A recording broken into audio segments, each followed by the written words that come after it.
Hello বন্ধুরা, সবাই কেমন আছো? আশা করি সবাই ভালো আছো, আমিও ভালো আছি। আজকে আমি তোমাদের সামনে আলোচনা করতে এসেছি রায়হান রাফির নতুন ওয়েব সিরিজ নিয়ে। রায়হান রাফি পরিচালিত নতুন যে ওয়েব সিরিজটা শুরু হতে যাচ্ছে, মানে শুটিং শুরু হচ্ছে, আশা করছি অল্প কিছুদিনের মধ্যেই এর শুটিং শুরু হবে। বঙ্গ ওটিটি প্ল্যাটফর্মে এই বাংলাদেশের মানে প্রখ্যাত প্রখ্যাত বলতে বোঝাইছি যে জনপ্রিয় একজন পরিচালক এবং খুব ভালো মানের ছবি উপহার দেয় রায়হান রাফি। আর রায়হান রাফি পরিচালিত ব্ল্যাক মানি এই ওয়েব সিরিজটি তৈরি হবে বাংলাদেশের কোনো একটা বড় পরিচালক রায়হান রাফির আদলে। আর এই ব্ল্যাক মানি ওয়েব সিরিজে যাকে নায়িকা হিসেবে নিচ্ছে সেটা আর কেউ নয়, আমাদের সবারই জনপ্রিয় ছোট পর্দার নায়িকা, সুন্দরী এবং অনেক স্মার্ট লুকের নায়িকা, সেটা হলো তানজিন তিশা।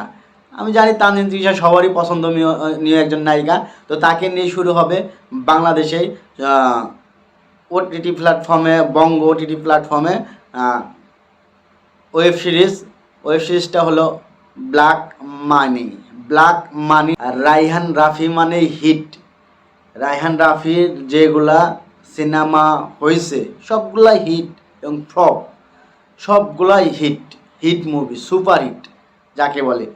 ঠিক সেই পরিচালক যদি ওটিটি বঙ্গ প্ল্যাটফর্মে চুক্তিবদ্ধ হয়ে ওয়েব সিরিজ তৈরি করে এবং সেই ওয়েব সিরিজের নায়িকা যদি তানজিন তিশা হয়, সেটা আরও কত সুপার হিট হবে সেটা ধারণা করা যায় না। তো আশা করি আমরা যে এই প্ল্যাটফর্মে, যে বঙ্গ প্ল্যাটফর্মে ব্ল্যাক মানে যে ওয়েব সিরিজটি আসবে সেটা অবশ্যই অনেক ভালো এবং ভালো গল্প নিয়ে আসবে। তো আমরা সবাই সেই ওয়েব সিরিজের আশায় আছি। এই আরও অল্প কিছুদিনের মধ্যেই ব্ল্যাক মানির ওয়েব সিরিজটি রায়হান রাফির হাত ধরে শুরু হবে। তো সবাই ভালো থাকবেন, সুস্থ থাকবেন এবং বাংলাদেশে ভালো ভালো ওয়েব সিরিজগুলো আছে সেগুলো দেখব আমরা। রায়হান রাফির যে ওয়েব সিরিজ আসবে সেটাও আমরা দেখব। তো সবাই ভালো থাকবেন, সুস্থ থাকবেন। আল্লাহ হাফেজ।